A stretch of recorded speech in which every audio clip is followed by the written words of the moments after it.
makes sense. Oh, wait, shit. It's gonna double my audio. No, don't do it. Okay, there we go. I fixed it.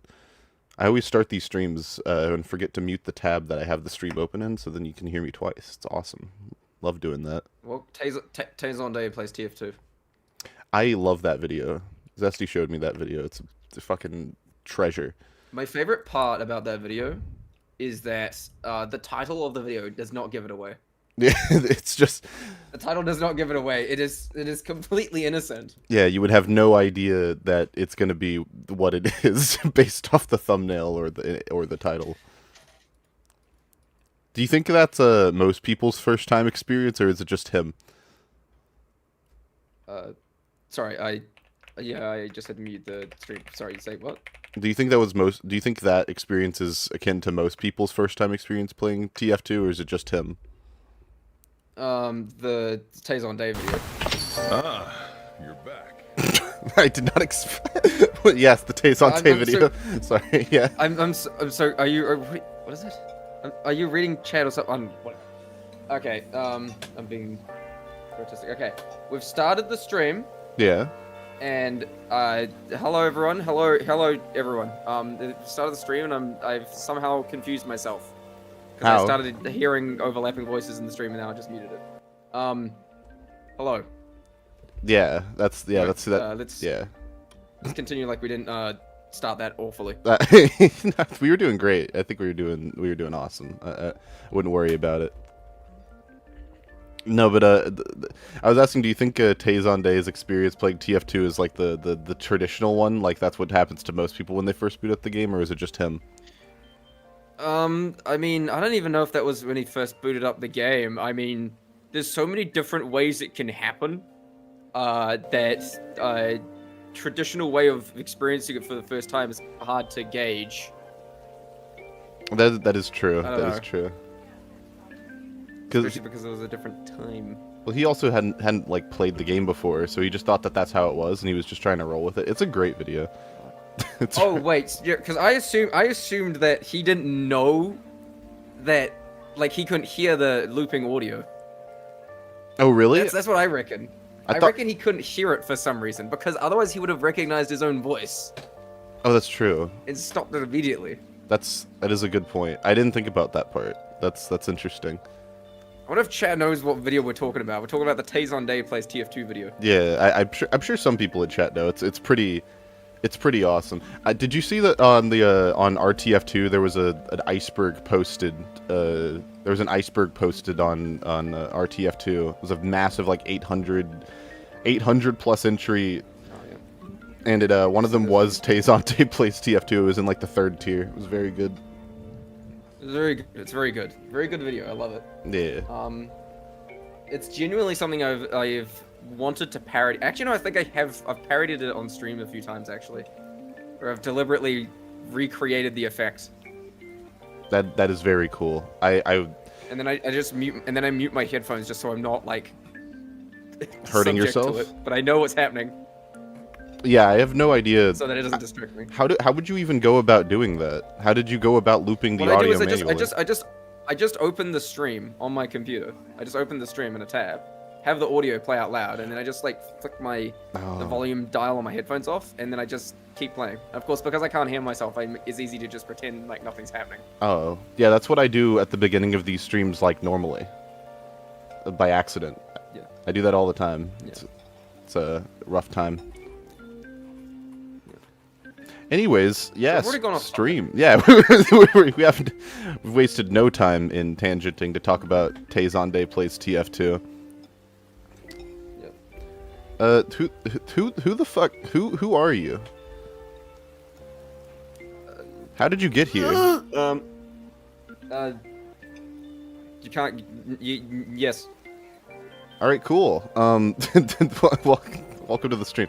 Everyone, this is Jontohil2. You guys probably know who Jontohil2 is. He's probably the newest big TF tuber, at least by my estimation. I've done the research. I've looked at the data, and I don't think that there's a bigger, newer TF tuber that I can think of. At least not one that's of the size of Jontohil2.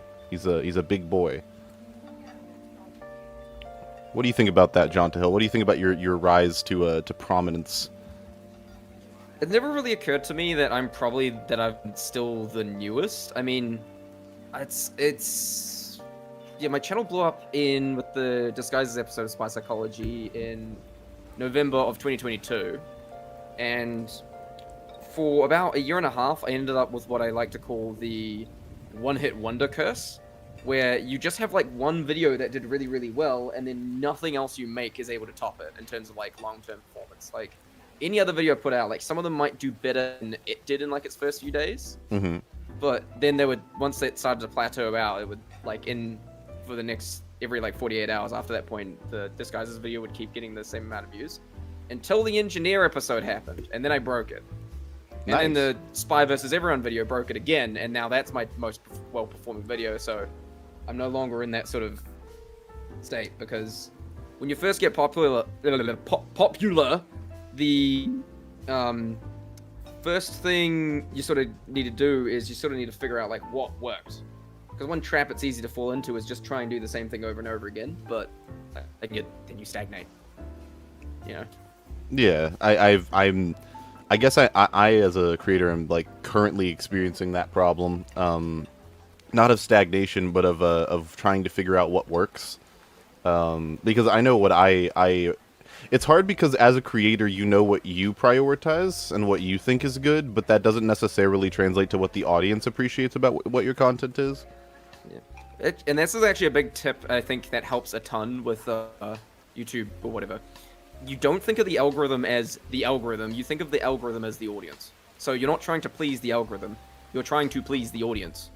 And so when you start thinking of this as not like some computer, some unthinking computer that's doing a bunch of math, and then you're actually thinking, okay, these are real people that I've got to make entertaining videos for, then it gets a lot better. Because then your priorities shift to something that will, in the long run, benefit you. Yeah, it's best the algorithm only really comes into play when YouTube is deliberately fucking with it. That's the only time when it's not the audience anymore. Which like there have been issues like recently with certain and the certain job creators. of the algorithm is to serve the audience what it thinks they want. Yes. What they want. Yes. And so you just do that. And it goes, okay, they like this, and then more of it gets recommended because they watch it all the way through. Yeah. So a large part of playing the YouTube game is about appealing to the audience primarily. I assume you'd agree. Yeah. Yeah. Yeah, like it's entertainment value. Like so many people like, oh, this secret code that the secret code that cracks the algorithm, or like the secret code is being entertaining. Yeah, making something people want to watch.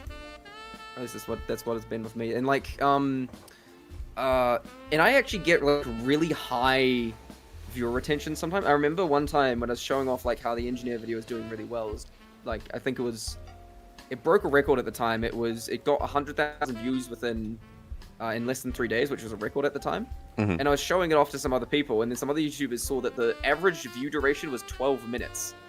And like YouTube considers that to be like normal for half my videos to get watched, but apparently that's actually really, really high. How long was never thought any of How it. long was that video? The video is 24 minutes. Oh, then that, yeah. So that was half the video was the average view duration. I never thought much of it, but apparently that's like really, really high.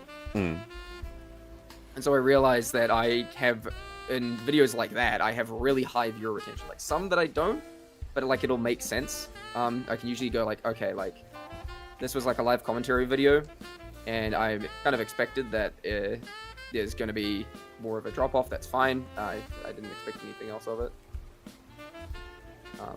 Thing is, there's been I'm looking at chat. Thing is, there has been a problem where audience don't know what they want. Robert Duckman thing. Like, yeah.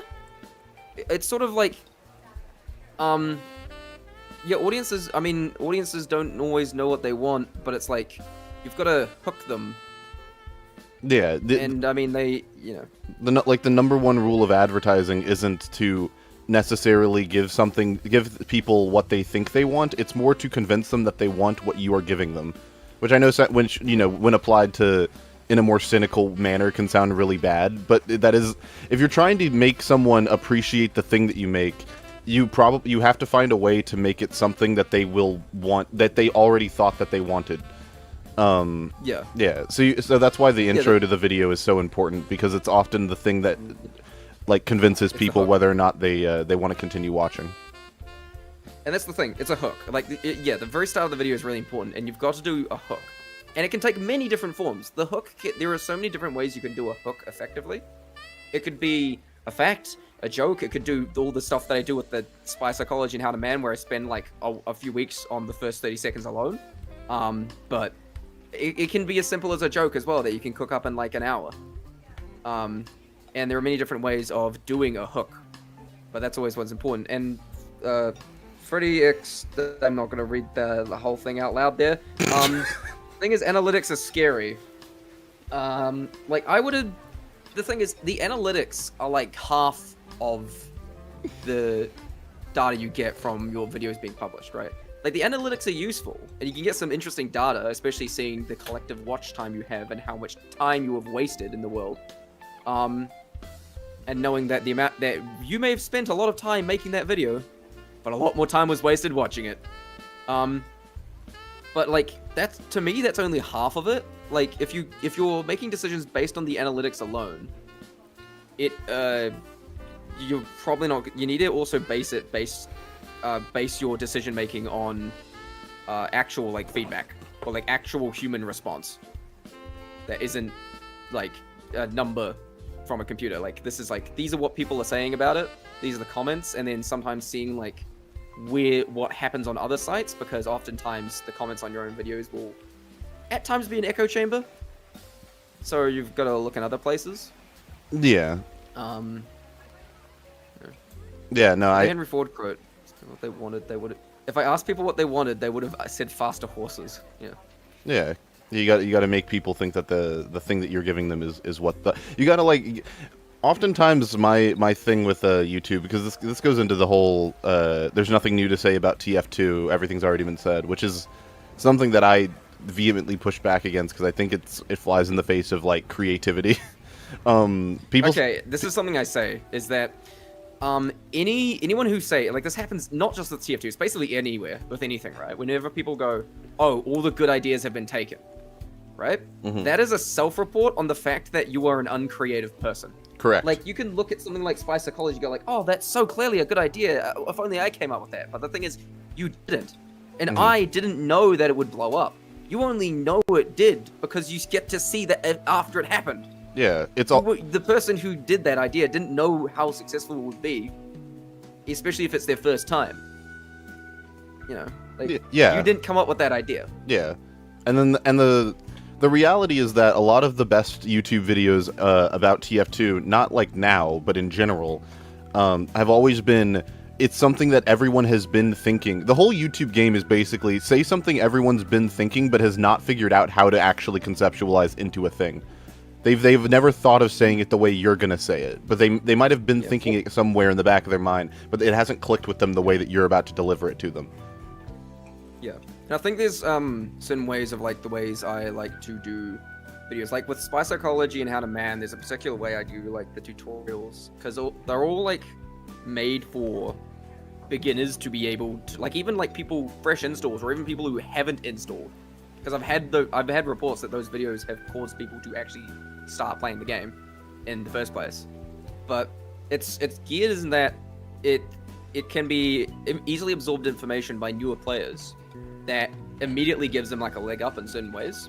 Yeah. So it's like, for example, in the heavy video talking about like how you shouldn't jump rev everywhere and how positioning is really important. Like, those are things that a lot of new heavy players won't know, but it's such simple but yet fundamental information that it's like you get that player thinking about that information. Bam. Then a new player is immediately going to be able to at least try to apply that in a game, and they know that it's an effective strategy even if they're not that good at it yet. Yeah, because the especially with your videos, because your videos are often much more informative. right? Like you're not. Yeah. It's not as much about say history or lore or anything like that. It's much more informative. It's about information that you can directly apply into a game. Yeah, which makes it also very rewatchable for people who are both learning the game and for people who just want to hear you talk about it. Yeah, and that's also another thing is like I often talk about stock weapons quite a lot because those are the weapons that new players will start out with, unless there is like a very like out there like unless there's like a very out there exception, like for example the sandwich on heavy or like the crossbow on medic. But usually there's at least like one stock weapon that gets quite a bit of focus because like I could teach people how to like use this unlockable primary first, but oh no. Oh no, technical difficulties have struck. Oh gosh. Chat, I'm sorry. I'm sorry. I don't know what happens. Oh no. It's crashing.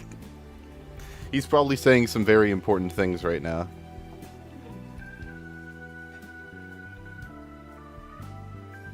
I didn't fuck over the stream. It stopped. Discord just started crashing. That's not... Each unlockable weapon is just a branch of the stock weapon. Or if I just make an entire video about it. Oh, hello. Sorry. No, I'm so sorry. Discord crashed, like, in the middle of you talking. Okay. I'm so sorry. Okay. Oh, awesome. So, so sorry. Where did I leave off? I was talking about how, like, some people were, like, getting angst. I remember seeing some comments online saying, like, oh, Jonto's spy psychology sucks because he only talks about the stock loadout and not, like, these other things. It's like, I do talk about the other weapons, but, like, you want me to talk about a not stock loadout for new players? Because information from the stock loadout translates better to the other loadouts rather than the other way around. Like, I'll mention unlockable weapons on a need-to basis when it's relevant. Yeah. But I mainly, like, especially with spy psychology, given that spy stock loadout is very consistent. Like, Latonja is probably and maybe Diamondback are, like, the other weapons that are in that same level of consistency, but everything else is, like, if you run a full stock loadout, it's probably the most consistent loadout on spy across all skill levels. Do you think spy has the worst set of weapons in the game? No, I actually think there's definitely other classes that have like worse weapons. I mean, I think spy actually has one of the more well-rounded kits, I reckon, in terms of like his overall unlocks. But I mean, like, he doesn't have a huge amount. I think the class that I think has the most well-rounded set of unlockable weapons, I think, is engineer because engineer is probably the class that benefits the most from loadout switching. That's true. I agree. Spy does to a lesser extent, but it's like with engineer, there's no really one like really good loadout the same way as there is in most classes, because like there's so many different weapons that are effective in different situations. Engineer is the class that loadout switches the most, and that's actually one thing that I quite appreciate about engineer. Like, he's second least number of unlocks in the game, and yet he gets a lot of use out of them. It feels like there's more than there actually is. Well, it also works thematically with the character himself, because he is a person like the characters. Yeah, he's a thinker. He's very versatile. His goal is to make... And that's something I encourage, like, things. with something like Spy, or even just the other classes. But, like, with Spy, like, if you're using the stock loadout as a base, then you say, like, oh, I want to equip the big earner. Like, sure, that you do that. Now you're just playing the same strategy, except you're just accounting for the weaknesses and the upsides of the big earner now. But everything else is the same. Yeah. Generally. And that's, you changed one thing and it's easy to process that you changed one part of the loadout and then you maybe changed something else and now you've done something completely different. If it isn't Spy, who does have the worst set of unlocks in the game? I'm just curious. Is it Pyro? Pyro would be my second guess. I think Pyro is Pyro has a bit of variety though. Because I've been doing How to Man on Pyro. I feel like it's Medic, because like I'd say like Medic only has like 2 strong melees, being the Solemn Vow and the Ubersaw. The Quick Fix is it's kind of the least useful of all the miniguns. The rest are actually good in their own situations, so I think the miniguns are probably the most well-rounded part of Medic's kit. And then the primaries. Dear God, I don't even need to elaborate on this. Yeah. Everyone watching knows exactly what I'm talking about. It is the single most like insanely big power gap between unlocks and a single unlock and everything else in that loadout slot. Yeah, well, his melees are almost worse.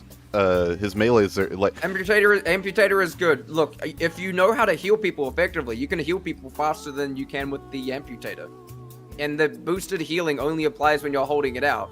And did you know that if you just start beaming a teammate, your self-heal doubles instantly? I did not know that. Because you can't hold the Amputator out and beam someone, those two things are mutually exclusive.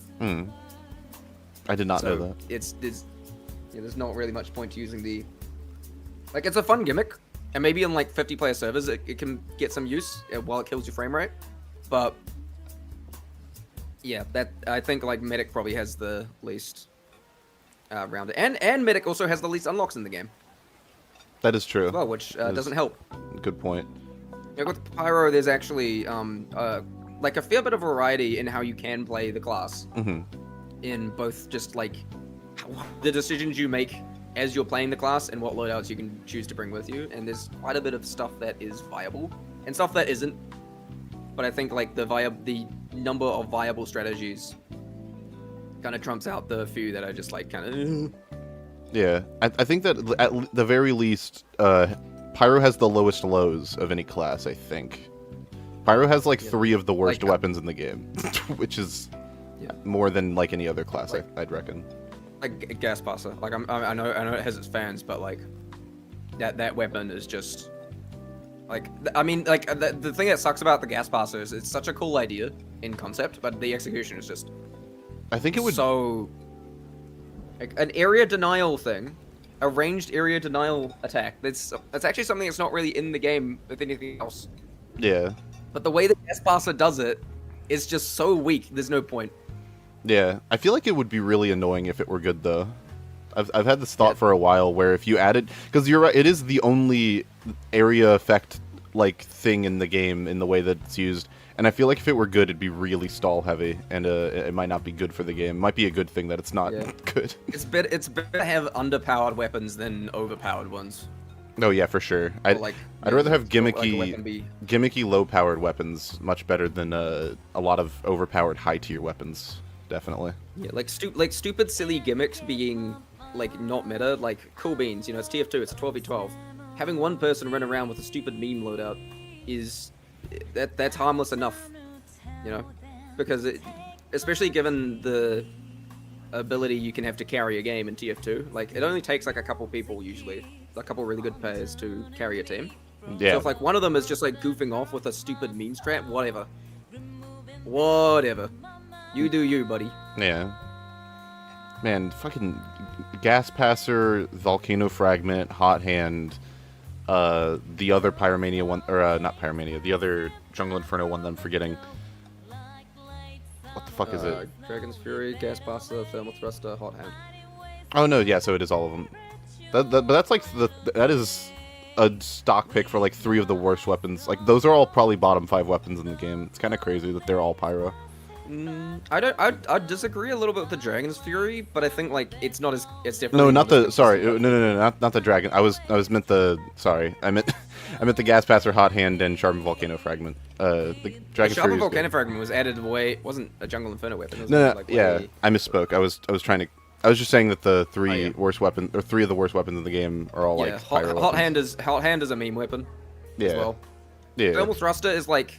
It's not a super viable weapon. It has its strategies, but again, it's a jetpack, and like, whoa, jetpack, it's fun. I get to fly. Like, I'm not gonna blame anyone for using it. It's a jetpack. It's fun. So, but yeah, like that's fine enough. But yeah, like, what about the process of like making videos though? Let's say like, because they're doing that whole video competition thing or whatever. So yeah. I'm very excited. I think because there's like lots of different ways you can go about making a video on the game, but I think like if you a best way I'd say is like turn an autistic ramble into a video, like one of those things where you just want to like talk about something you're really interested in. Write a script, you know, write a script for it, give it some structure, and then put it into a video. And I think, especially with this upcoming video competition thingy, don't it's probably not a good idea to hold yourself to like my video editing standards. I've been doing this for years, and it's not fair to try and like say like, oh, it's not the same as Jonto's, it's not good enough. Dude, that's not fair. Don't do that. There are other like smaller YouTubers that I watch that like have very simplistic editing. Other TF2 YouTubers I watch that are really small that have really simplistic editing that I enjoy. This is just how I do it. You don't have to do it to get value. Like Theory Y or Scary Broccoli, two that come to mind. They have extremely minimal editing, but they're really informative. And straight to the point. Yeah. It's mostly about directly use them as research. It's mostly about effort, I think. As long as it's obvious that you are putting effort into trying to do something different, trying to do something that's consistent, well-rounded. I think that's the most important part, even over being. I think people focus too much on being original, necessarily. I find that there's a lot of value in trying to focus on being fun. Well, trying to do something different, more so than trying to be original, which I know might sound counterintuitive, but you can say something everyone else has said, but in a way no one else has, and I think that's something a lot of people lose. Like here's an interesting point. Like the Spy versus Everyone video, my currently most viewed video. So many people have like said that it's so clearly inspired by the Uncle Dane video on how to beat every class, and they're correct. They're 100% correct. But I've had no one actually claim that I ripped it off, because I just simply did it differently. Yeah, it's clear that it was a different style. It doesn't feel it doesn't feel like it copied the same formula as the video. It even changed because it started talking about friendly classes in between, and it has its own stylization. And I think even people have then tried to like copy that video, and so now it's like a very distinct like separation. Yeah, for sure. Because like it feels very distinct from the video. It was very clearly inspired from. I will not take any I will not deny that in any way whatsoever. You ever get stuff like saying your rent was due and make? I don't think I do. I've gotten those comments before. Perfectionism blows. Make mistakes and have fun doing it. Yeah. Well, sometimes make mistakes a part of the joke. I remember in the engineer video, the bit where I said "blee a blessing," that was a genuine mispronunciation, and I just turned that into a joke. Yeah, because I know what you mean. And also, speaking of mistakes, oh my god, there's something seriously wrong about the way I read words, process words. There is this saying at this point where it can't be a Jonto video without a spelling error. And the spelling errors in some places are so incredibly obvious on videos I've worked on for months. Somehow I miss them. Like, my brain just reads it as the correct spelling once I'm used to it being there. Do you think you have dyslexia? Like, in the heavy video, it's absolutely not dyslexia. That's crazy. I would have way more problems if it was dyslexia. It definitely isn't dyslexia. It's something. I think it's a side effect of ADHD or something. Like, that would make sense. Where I just like process words too fast and my brain fills in the gaps and it just. Or like in my most recent video, I struggled to pronounce the map Patagonia. Right? Yeah. That's how it's pronounced. If you read it letter by letter, but for some reason my brain inserted an L after the first letter. And I got lots of comments saying it's not that hard to pronounce, genuine skill issue. It's like, I mean, it is. It's a skill issue. Like, how did my brain? Because if you read it letter by letter, it's fine. But because I'd seen the name of that map so many times and I never actually heard its pronunciation, my brain just I could recognize like the shape of the word, but not how it was spelt. Yeah. And for some reason, my brain just kept putting an L in it. Even like I have to consciously think about how to pronounce it. Every time I do, like it's something really weird about it. I used to have kind of my own version of that. I've since dummied it out, thankfully. I used to, especially in the second half of videos, just leave in an outtake by accident. Because what would end up happening is I'd be editing while in call with other people or while listening to something, and I would just miss that there was an outtake in my recording, and I would just leave it in, and then and I'd have to go into the YouTube studio editor and manually take it out, and it was not a good thing. I bothered many people. Yeah, obviously that's not something I'm going to be doing with the way I edit videos, or at least some of them. I assume you're I've actually like, been very doing meticulous. like live comment. Yeah. One exception though is I've recently started doing live commentaries on the second channel, and I've realized the appeal of those is the extremely minimal editing on purpose. And it's actually really nice because I can just like decide, oh, I'm gonna make a live commentary video. Hours later, it's out. Yeah. Like, that's how quick it is. Like, I deliberately do the editing very minimally. If I do something funny with the editing, it's like very sparse. Mm-hmm. Like there was this one time when I was waiting in the setup, and I was like, okay, everyone, while you wait, here's an image of a fish, and then I just cut off the image with this just ominous image of a fish, 3 seconds straight, and then it just cuts straight back to the video. Yeah. But like the live commentary videos are fun, and people like looking at them. They like seeing how I actually like play the game with no edits or anything. Do you guys ever get depressed realizing there's no upcoming TF2 Gmod or SFM animes? What do you mean? I've seen new Gmod animations pop up. He Kills Reality is one that I watch a bunch. He's a great shit poster. I feel like SFM is the only part of TF2 YouTube that is not slowed down in any capacity. Because even if TF2 the game isn't doing terribly well or isn't very culturally relevant, TF2 SFM is always around to recreate a meme or make some insanely sick animation that goes like mega viral that everyone watches. Yeah. So I don't know what that is. I don't know where you've been seeing that. Yeah, I don't like, agree. Yeah. But like, making. But yeah, like, say if you're doing anything in like this competition, for example, this upcoming video competition, like, take something you're interested in, and just like go with it. Like, say, like, this is why, like, I know people like meme on how like, oh, weapon reviews are overdone, but like, it's such an easy thing to talk about. Like, if you're very interested in a particular unlock, you can just go off about it and make a video, and if you're interested enough in it in a certain way, then people will probably look at it. Yeah. And will watch it. Like, every weapon review video, actually there's kind of 2 exceptions, but almost every weapon review video I've done has explicitly been because I was interested in the topic. 2 exceptions were and they are uncoincidentally very short. The Spicicle one, is the Spicicle a direct upgrade? And the video just immediately starts saying no. And I made that whole video just to dispel the whole, like, because I kept seeing people saying like, oh, the Spicle's a direct upgrade. It's not a direct upgrade. It has like really meaningful downsides. Stop calling it a direct upgrade because you can't avoid pyros. And then you have the Diamondback video, and the way that one happened was really funny, because in the Spy as a Gun Spy Psychology episode, I'm like, oh, I'm gonna save the Diamondback for a different video, right? I'm like, I'm gonna make another video on it, how it's overpowered and all that, right? And then I put that video out, and then I start thinking about how I'm gonna structure the Diamondback video, and then I realize I actually have nothing new to say about it that hasn't already been said. Whoops. And now I get a bunch of comments going, when are you making the Diamondback video? I'm like, oh. And so I made that, and then after putting out the like Spy vs. Everyone video, I whipped that video up in a matter of days, and like 4 days. It came out 4 days after Spy vs. Everyone happened. That's how quickly I made it, and it was just 4 minutes long. And it is no coincidence. It starts with a joke of me going on the microphone going, the Diamondback is overpowered, within audience applause. Because I realized, it's like, I have nothing new to say. I might like suggest a balance change and then end the video. The end. That was it. So that was a genuine, like, I actually don't have anything new to say about it, but I've accidentally set this video up, so I've got to make it anyway, and then be done with it. Well, that's, yeah. And I have a mindset of, like, the video is as long as it needs to be. So... Well, yeah, that kind of video is like a more of an audience pleaser than a video that, like, necessarily you want to make.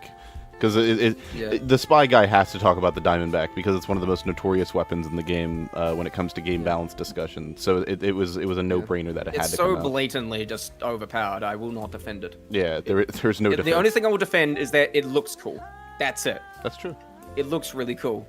I agree. But other than that, yeah.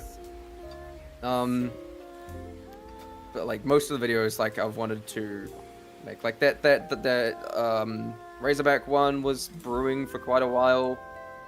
And then of course there's the April Fool's videos, which I put extremely elaborate amounts of planning into.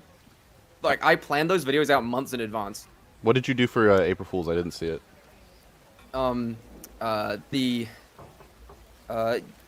It's the TF2's broken weapon. Let me see.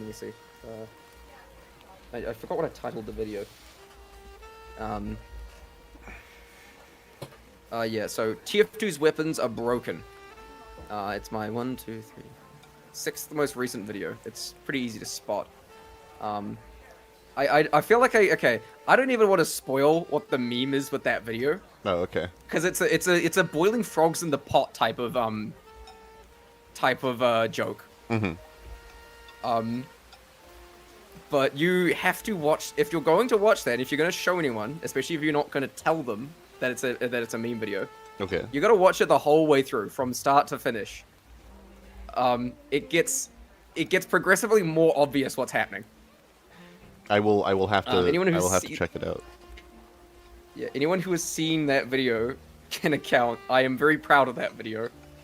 I'm always very proud of the April Fool's bits. Reading the comments on them are great because you get one of a few different types of comments on the April Fool's videos. You've got the people who don't get the joke or haven't realized it's a joke. People with sort of reactions to the joke. And the funniest types are people who are playing into the joke. So they usually end up making some other adding their own funny jokes, like with the red tape recorder April Fool's video I did. The joke of that video was that it was a time loop. Every time I demonstrated with a red tape recorder what it does, it would reset to the start of the video, but the editing would get slightly worse. No, that's And I pretty had cool. comments like, "Kill a spy, bites the dust ball." The end is never, the end is never, the end is never, the end is never. That's a pretty cool idea. Reminds me of the fucking It's Over German Star video where they just keep going back to the beginning. It's a good video. You mentioned that you were very proud of the April Fool's video, which kind of reminded me that. How important do you think it is to take pride in the work that you do when you're a YouTuber? Or like making something you can be proud of. And I think one thing is like, this is just a general life lesson in that you can always think like, oh, I'll get to this point and then I'll be satisfied. You know, like I want to get to this point of success. But once you reach that point, you just kind of, you're gonna just find the next like peak to climb. And so you just keep bettering yourself. You don't get to a point and then stagnate. You keep having this desire to improve what you're doing. Like the How to Man series, I had that idea in my head for like at least a year before I actually started it. But I knew I had to finish Spy Psychology first. And the ending of Spy Psychology had been planned out for like years. Or like the order, like after the Disguises episode blew up my channel, I decided that I would create an order of topics I would do the remaining episodes in. Because I knew I wanted to like actually end the series on its own terms rather than just keep dragging it out. And for the next like 2 years, I stuck to that order of episode topics, even if I didn't exactly know like exactly how I would structure each of those episodes. And then after that, after the finale of Spy Psychology came out, literally 5 days after I had that episode came out, I created the document for How to Man Soldier. But that video took like 8 months to make just because there was a lot of like experimentation and planning. I started it very slowly. And I only came up with the name How to Man like less than a month before the video actually came out. What is that? It does take... Sorry? Oh, the Rubber Ducky in chat is referencing a very famous streamer clip. That's very, or I should say infamous. It's a very infamous streamer clip of I won't say who it is, but it's a low effort React streamer.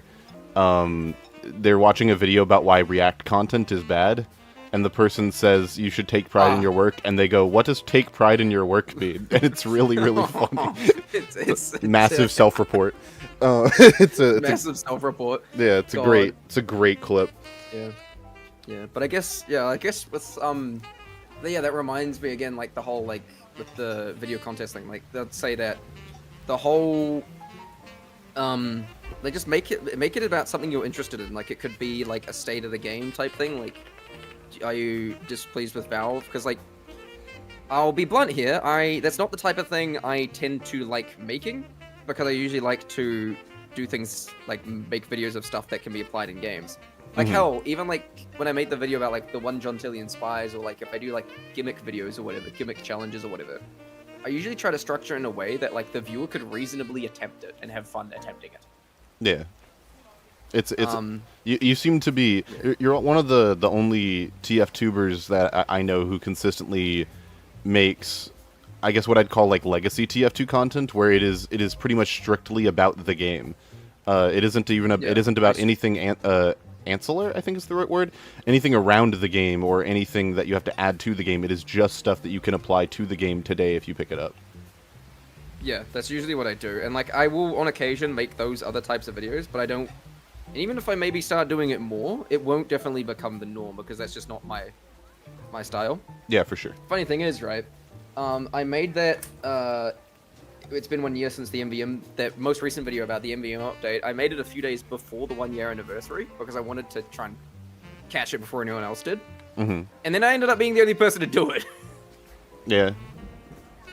Which genuinely shocked me. I mean, like I'll be blunt. I was yeah. genuinely expecting Zesty Jesus to do it as well. Zesty posted a video yesterday, I think, but that right, he was much later to the party. Yeah. I was completely surprised that it didn't happen on and I made that video in like a day, which is sort of obvious if you. But yeah, I was quite surprised. But yeah, I think I definitely think with like the other TF2 YouTubers I watch, it mainly consists of like some animators and from stuff that's actually about the game itself. It's because that's actually usually what appeals to me, stuff that's about like knowledge on the game itself. And that would be people like Theory Y or Scary Broccoli, who are pretty good. You're pretty good if that's the type of stuff you're into. They they don't have the flashy editing of me, but if you were into the purely informative about the game stuff, they are really good. They have some really good advice. There's an interesting question in chat. What do you think is the lowest form of TF2 content? And before you answer, I'm gonna lead you in a certain direction because that's what all good interviews do. I don't think that there is a form of TF2 content that is inherently low. I think that every format that you can. This is content and no, I think pretty much every kind of content you can make can be done in a high effort, nuanced, interesting way. It's just that there are certain kinds of content where that is incredibly uncommon. Ways of doing it. There are certain genres of content where that's not very common. I'll give an example. The exploit ones, the Delphi shit. There's ways to do videos and exploits that aren't like low, but often I remember that SigSev incident where everyone was crediting Delphi for a fix of an exploit when it was SigSev was the one who directly sent the fix to Valve, and then Delphi's fans attacked him. And of course, I think Delphi is a piece of shit. I mean, if you see, I remember last time I looked, it's this gambling site ad pop up in the video. I'm like, dude, of course he would take that. Oh yeah, for sure. That's. I'm pretty open. I've been pretty openly, heavily against these, and I'll even say to the point kids, don't do MVM tours for Australians. You can unbox a few things for a Kinder Surprise, but don't do it for an unusual. You are guaranteed to lose money. You will not earn money from it unless you are incredibly lucky, and do not push that at all. Don't. Yep. Do not. If you're gonna get an unusual, buy it off some idiot that did. I agree. Yeah, I think unboxing videos would be my pick if we're trying to average out all the content in a certain or all the kind of content. Unboxing videos are pretty low on the totem pole for me. Yeah. For a similar reason. I don't find it. Yeah. I think there is some amount of spectacle to it, but I think and I'm not gonna assume it's trying to get people to do it, but I think that's definitely something I won't do. The most I'll do is do one or two out of curiosity is what will happen, and then probably meme it what horrible thing I end up pulling out, which hopefully discourages people from ever doing it. Yeah. Yeah. Oh, I remember. I've had so many emails from TF2 gambling sites, and my response is always just I always respond to them with the same sentence. It's just, I don't advertise gambling to children. And then I leave it at that. There was this one time where actually they responded and said oh, I don't think children play TF2 anymore. We're past that age. I'm like, excuse me? You know that is a lie. You are lying and you know this. I mean, I'm of the perspective that it is probably a bad idea for children to play this game. At least are you gonna stop them? Well, no. I'm not saying I'm not saying that we should institute a government ban on TF2. That's not what I mean. I mean I think it's probably a bad idea. Obviously that's just part of growing up. But Is that's you see things you're not supposed to see. That's and- just reality. Yeah. Also, someone asked, Coolbro5535 asked, as a game developer with ADHD, how much does having ADHD affect your workflow, and how do you get past those hurdles? It's like sometimes it's a hurdle, and sometimes it does the opposite, where it makes you hyper focus. Mm-hmm. And I'll say this like with the game development stuff because I have dabbled in game development myself.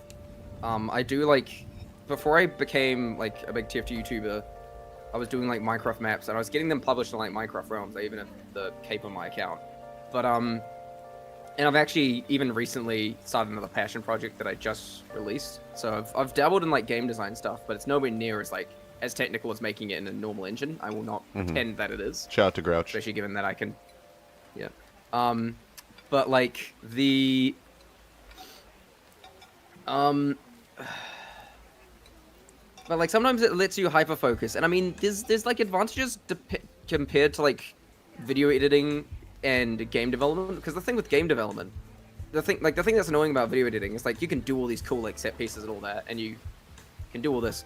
The problem is you will never actually get to experience it because it's a video, it's linear, it always does the same thing every single time. With a game, when you playtest a game, you can get a number of different outcomes you didn't even predict. And things can go in ways, and like you can experience games in a similar way that the actual audience that you intended it for will also experience it. And you can experience it with them. Yeah.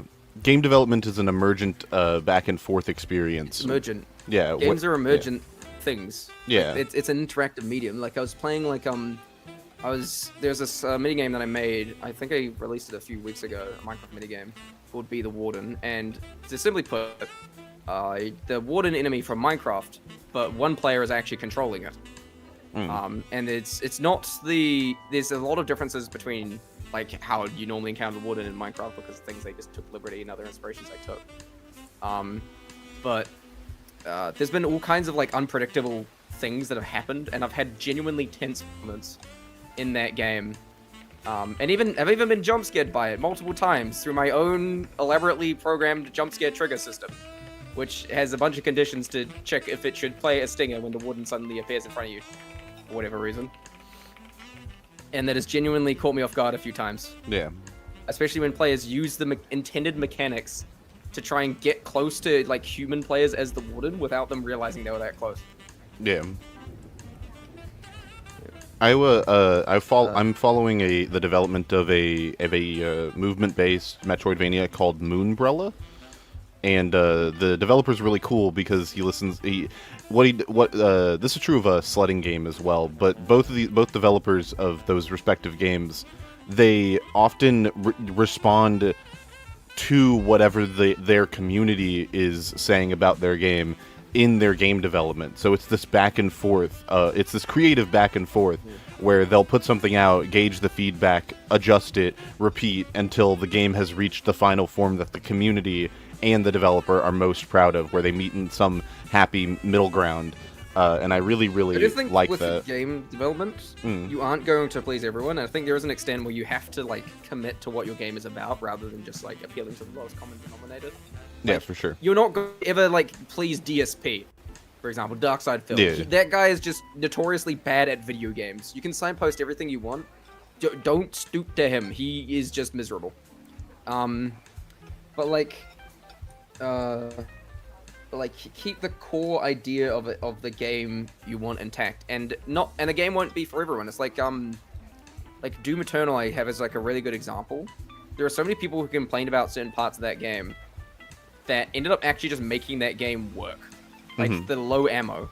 The game would not work as well as it does with the low ammo count, without the low ammo count, because the whole point is it's supposed to encourage you to swap weapons. Well, yeah. If you're swapping weapons constantly, you will get on on pace for chainsaws, and you will basically be firing attacks non-stop if you're doing it correctly. Yeah, the community doesn't always understand game design well enough to understand why something works or why it's bugging them, because it could bug them because it's difficult, or it could bug them because it's actually bad, or it could bug two different people for a completely different reason.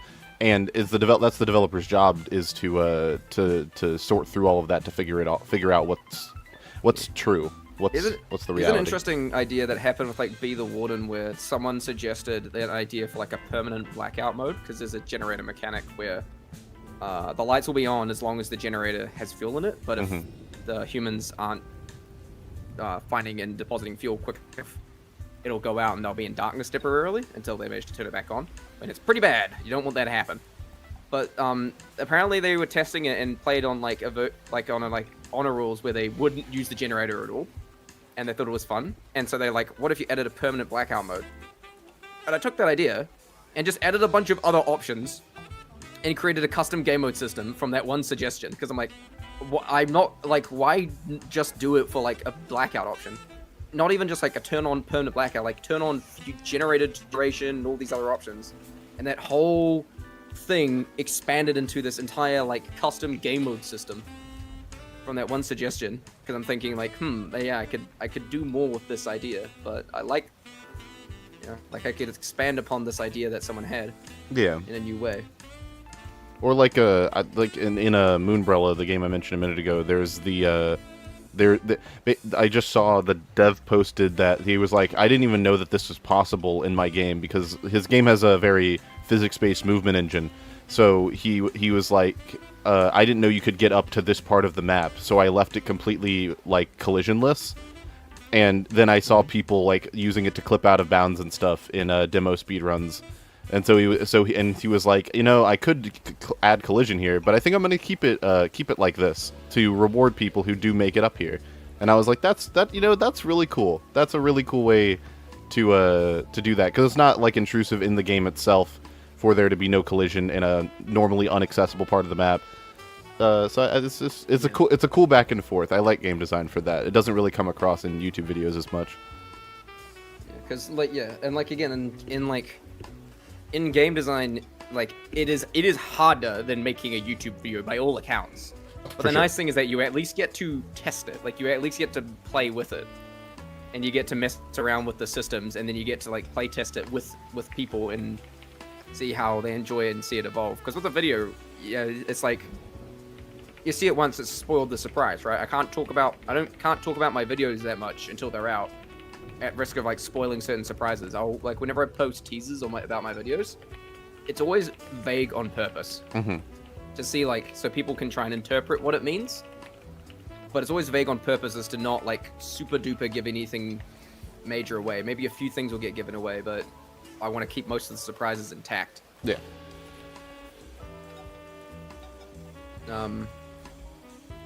But yeah. I think this has been a productive conversation. It went from, I feel like we talked about so much, and I never actually asked like a question. I asked like one question and we tangented like 20 times. We did not. It was autism. Very good. Yeah, no, for sure. That's. Anyway, what other questions were you going to ask then? I was gonna ask. I'm trying to skip ones that we went over already. What TF2 did you watch growing up? Out of curiosity. Day in Music, Lazy Purple. I can't remember others off the top of my head. I actually watched a bit of Red Robot animation, and he actually came back recently. Red Robot. Oh, did he? And now he's on my Steam. Yeah, he actually came back.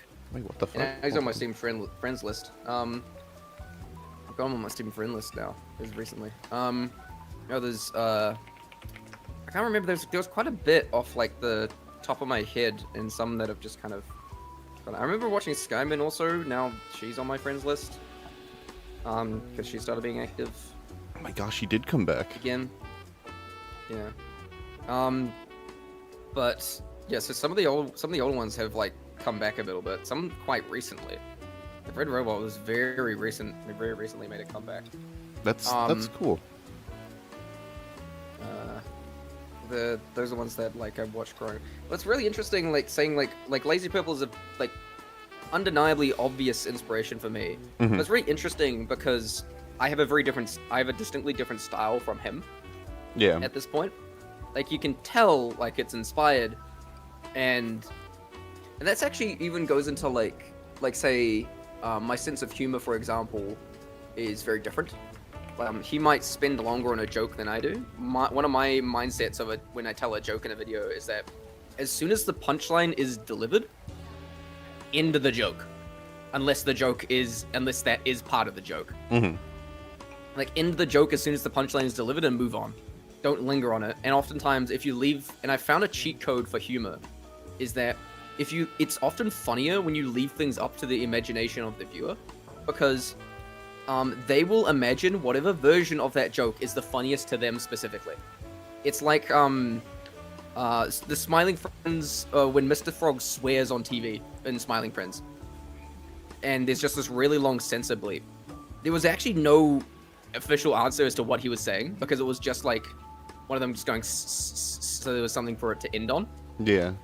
And so the whole idea of the joke is that it's just whatever you think he was saying is what he was saying.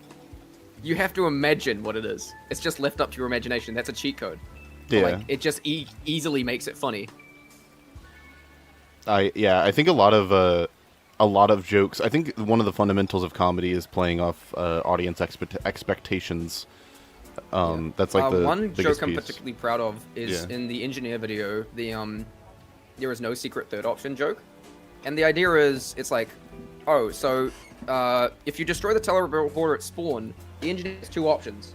They ignore it and just continue going as normal but without the teleporter, or go all the way back to repair the entrance, but leave their building alone.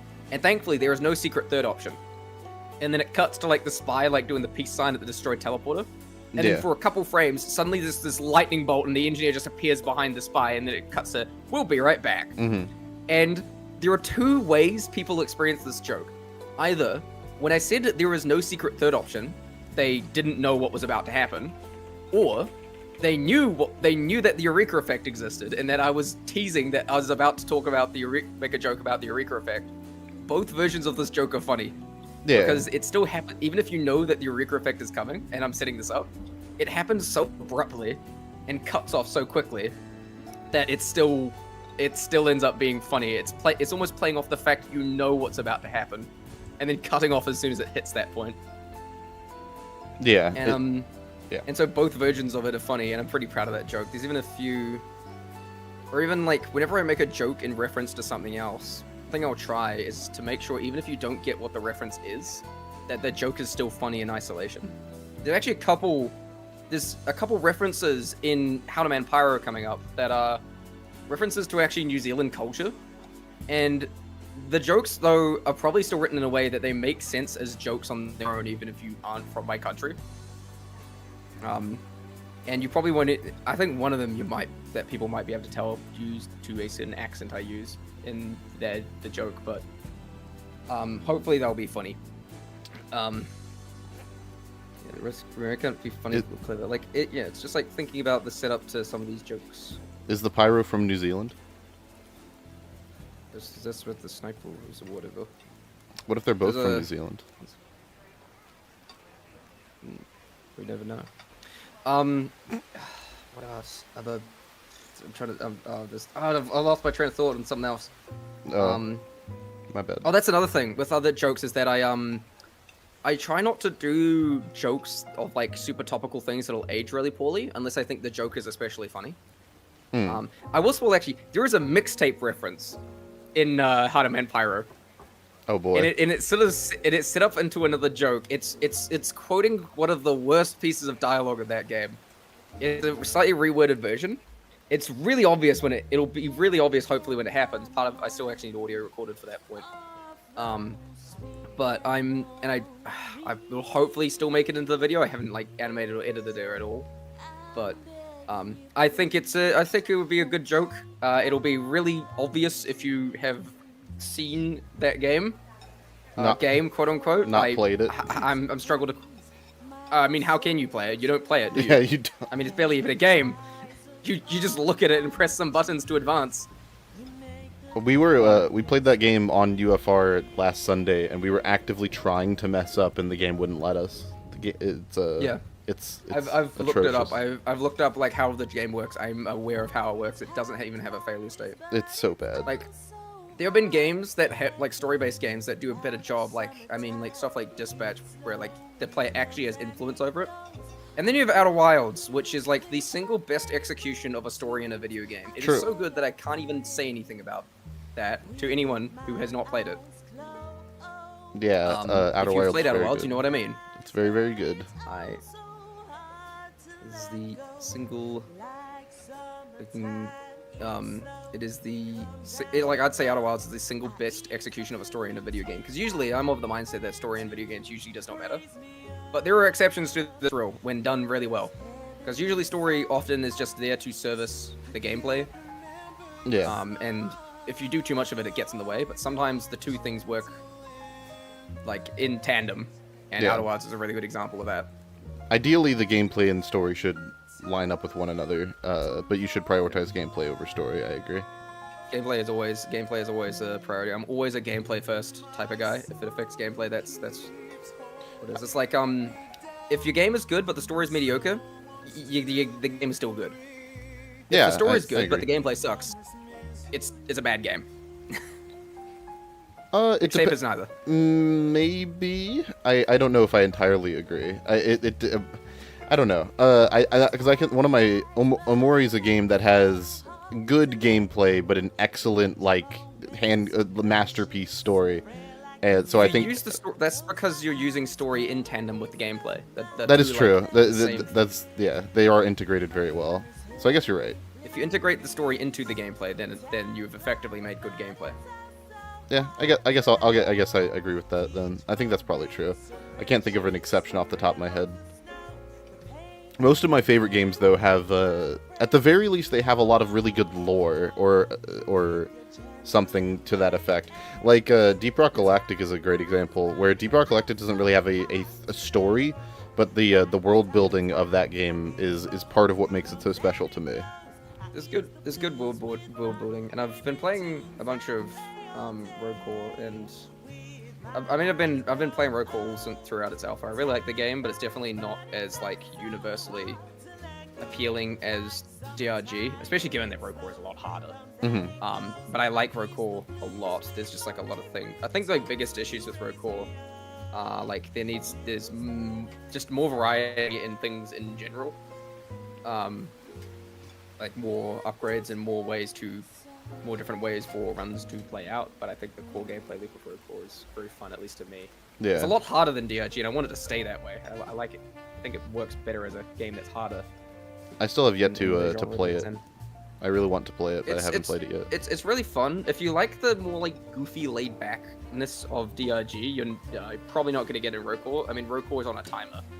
Like it is a time. It is like a timer mechanic for every stage where if you do not leave before the timer goes red, the Reaper worms will spawn and they will try to grab you and then pull you out of the level. And yeah, so it's a game especially about time management. And I quite like it. There was actually that goes. I saw a comment saying that there are a lot of people who play games that don't understand, or you made that comment that a lot of people who play the games don't understand the design. There were so many complaints when Road Core launched that there was a timer and the timer has to be removed. It's like, do you not? The game doesn't even work without the timer. Like the timer is like an integral part of the gameplay.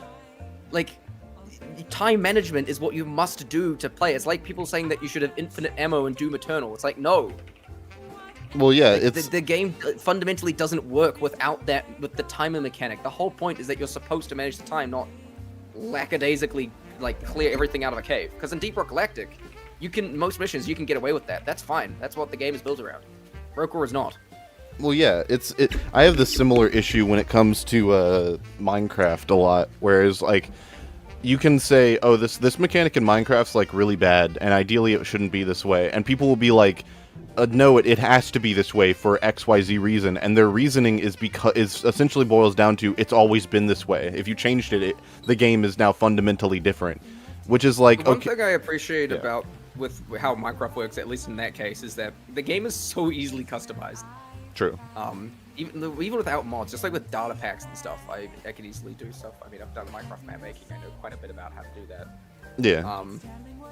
So it does get a bit of solace there, but I do think the core gameplay loop of Minecraft, just like without trying to modify it, I do think is definitely degraded. At least I think the game suffers so much from power creep. I wish I had statistics for how many people play that game modded versus vanilla, because I want to know. At least for Java, I feel like it has to be like 70-30 or something in favor of modded. Yeah, like the 2-week micro phase is the very real thing, right? Because I reckon the reason that happens is because once you like get elytra and stuff, the game becomes so trivially easy. There's no reason to really I agree. keep progressing. Yeah. Do you want the one mod that I feel is really good at defeating the 2-week micro phase? What? Better Than Adventure. Yes. So good at beating Yes. that. It is genuine. It genuinely fixes all the problems that I have with the game. Holy shit! That was It even adds on to it. my heart doubled in fucking heart rate just now. That yes, it absolutely does. You're so right. The seasons mechanic, for example, is like so brilliantly executed in that mod because it creates a real sense of like the passage of time, and you get to see. Honestly, the seasons mechanic probably does a lot of heavy lifting for like motivating you to continue playing because you get to see your builds take all these different forms over time and just see how everything changes. And it even adds a bit of like player engagement. Like some of your strategy is not trying to stress you out, but some player strategies change as time goes on, like in the different seasons. Yeah. For example, like in summer, I'm more inclined to go out exploring because day lasts longer, so I don't hunker up as much. Yeah. I get more time outside. And Winter, I'm gonna spend more time in my base and then using like my really big castle network Yeah. so that I have a lot of stuff to do at night. And it's all very natural. It never feels like forced. Like whenever as I know this is like the meme, but like whenever Mojang adds something to Minecraft, it never feels like it's integrated with anything. It just feels like you've added another branch onto this already cluttered tree of things that are in this game, and they don't really interact with one another at all. Yeah, I still play on systems that interact. I run a Better Than Adventure. I run a public Better Than Adventure server for my community, and I still play on it. I still play on my I've been playing on the same like Better Than Adventure world for a year at this point. Yeah, no, it's way too good. It's really good. Yeah, and speaking of like Minecraft things, like because the minigame stuff I do in like the modern versions, and that's where I've like dabbled a lot in game design. And I'm always a big fan of like different systems that are simple but interact in interesting ways. So I think one of my best Minecraft minigames are the Disaster Star games, and it's pretty simple. It's, funnily enough, it's not actually inspired by the Roblox disasters, but it's inspired by another Minecraft minigame that probably was. But the idea is that you have these disasters and there are different events that can happen, but you're always dealing with multiple at a time, and it's quite customizable how it can be set up. Like, there's different either destructive, lethal, or inconvenient disaster categories, and you can customize how many there are and if they're random or not, or you could create your own preset set of them. But the idea that the whole game is designed around is that there are different, each disaster on its own is a very simple idea, but they interact in interesting ways when multiple of them are in play at the same time. Yeah. Like, for example, there's one called Creeper Meteors, which just makes creepers that explode when hitting the ground fall out of the sky in random places. Cool, awesome. But there's another disaster called Fear the Dark, which makes it if you go undercover, you start taking damage.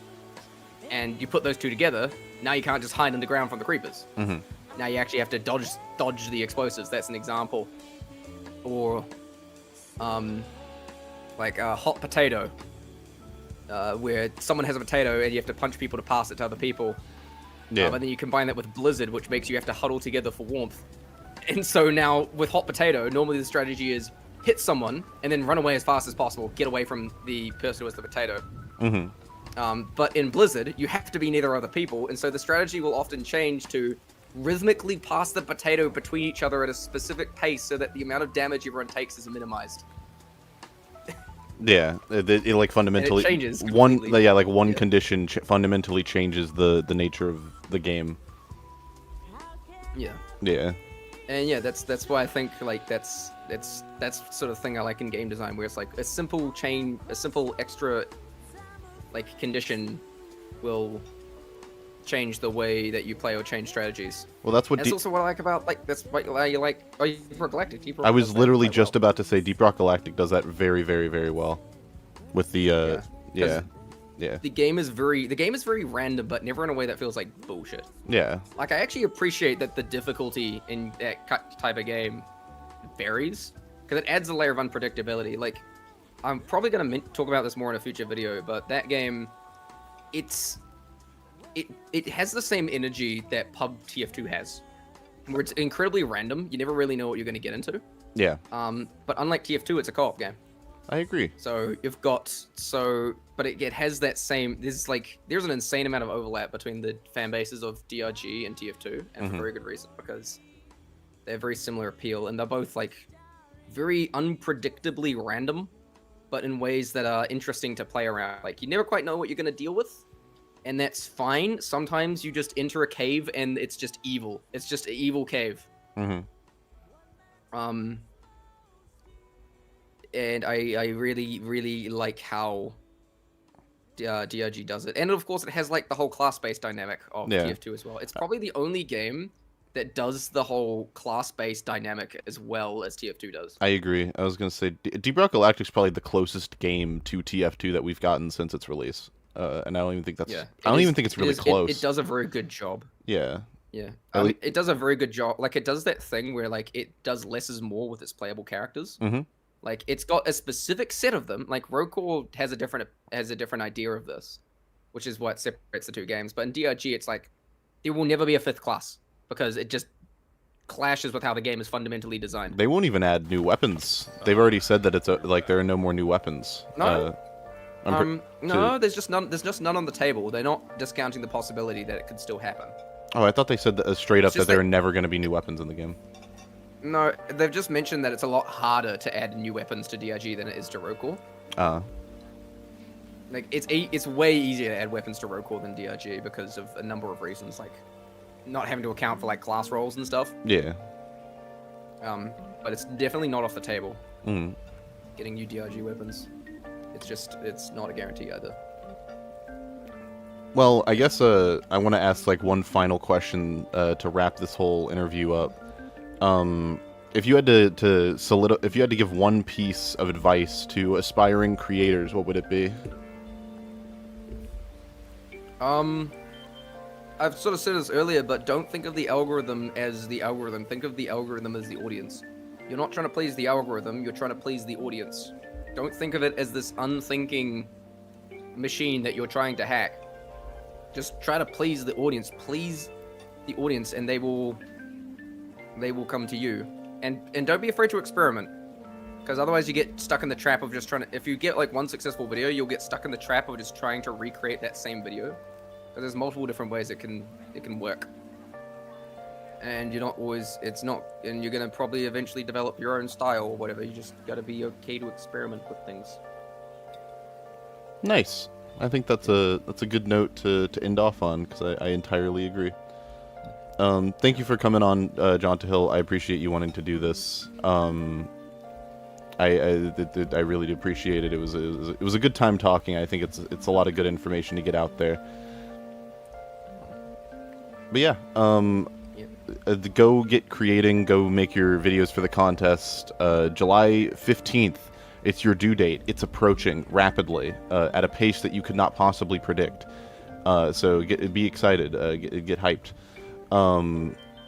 Yeah. Anyways, I guess I forget what I have. Oh, I have a video clarifying information about the contest and talking about it that will be going up on this channel, on the main channel, tomorrow probably. I was gonna get it done today, but I had something that I wanted to do instead. So I'm gonna I have a bunch of stuff, but so there will be a video answering a bunch of questions and putting it all in one place for people who are a little bit confused. Anyways, I will see you all next time. Jontohil, thanks for coming on. Bye-bye. Bye. Goodbye, everybody.